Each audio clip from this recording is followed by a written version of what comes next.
जी, आपने ये बड़ी इम्पोर्टेंट बातें की। आपने कहा कि सिस्टम को समझना है, भारत में ख़ास तौर पर नई नस्ल को, जब तक वो सिस्टम को नहीं समझेंगे तो सिस्टम को बदल नहीं सकेंगे। अब इश्यू ये है कि भारत हो या दुनिया का कोई देश, और भारत तो ख़ास तौर पर पॉलिटिशियंस भी चलाते हैं, मगर बाबू भी चलाते हैं। बाबू मीन ब्यूरोक्रेसी।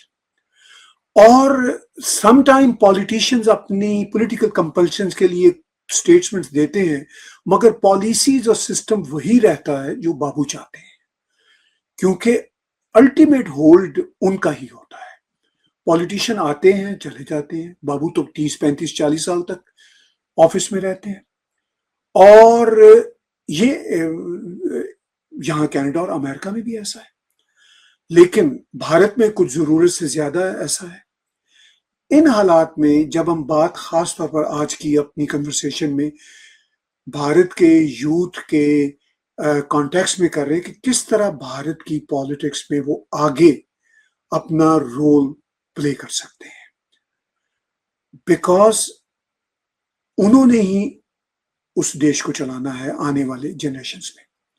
मगर हम ये भी देखते हैं कि यूथ क्या बीजेपी में पहले भी बहुत इंडल्ज हुआ है, क्या आने वाले दिनों में और घुस जाएगा? अब यूथ को इस एक्सपेरिमेंट से ये आइडिया हुआ कि बीजेपी तो हमारे कंसर्न्स को एड्रेस कर रही है, तो हम इधर उधर इमेच्योर लोगों के पीछे क्यों भागे? हम क्यों ना इसी पार्टी का सोल्यूशन बन जाए?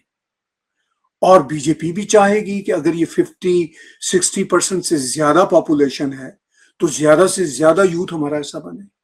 ऑलरेडी यूथ बीजेपी का बहुत बड़ा नंबर है, ऐसी बात नहीं कि वो उनका बड़ा नंबर नहीं है।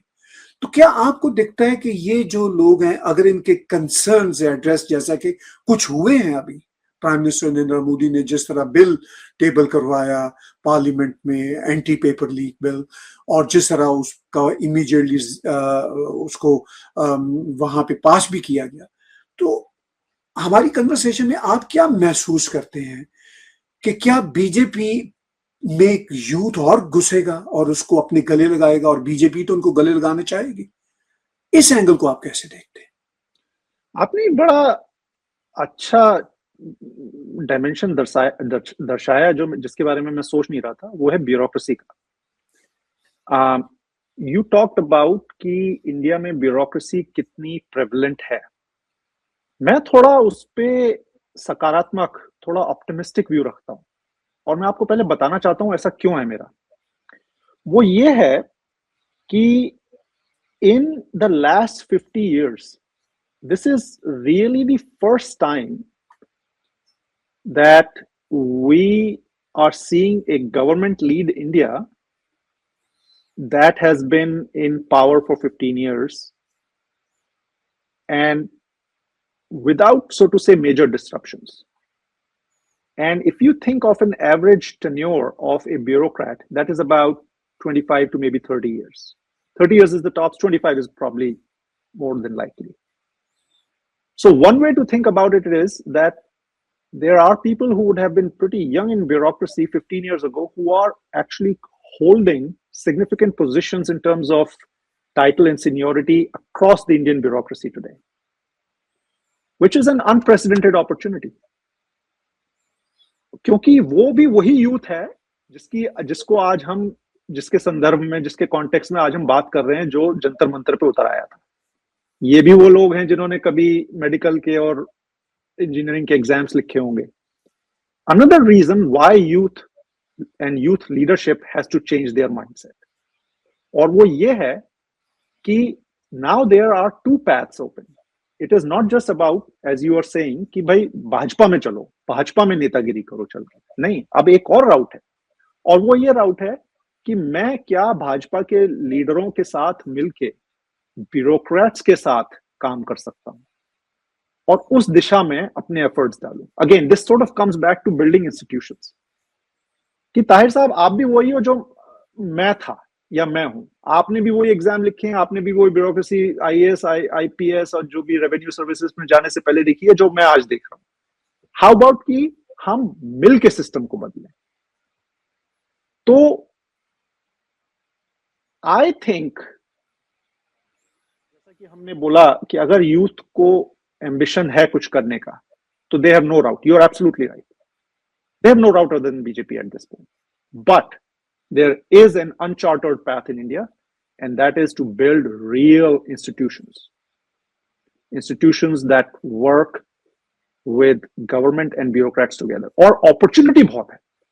अब आप चाहे मेक इन इंडिया मूवमेंट देखिए, चाहे आप क्या बोलते हैं वो उसको आत्मनिर्भर उसी का पार्ट है, पर स्टार्टअप मूवमेंट देखिए, या आप और भी बहुत सारे 2-4 चीजें जिनके बारे में मैं सुनता रहता हूं लोगों से, उन पे ध्यान दें. तो the effort all has been कि हम कैसे अपने यूथ को अपॉर्चुनिटीज दें और कैसे न्यू एज कंपनीज इकोसिस्टम्स को बनाएं. बहुत सारा काम जो आज की तारीख में हम एजुकेशन के सेक्टर में चाह रहे हैं, एज एन एग्जांपल, उसका दूसरा रास्ता भी हो सकता है.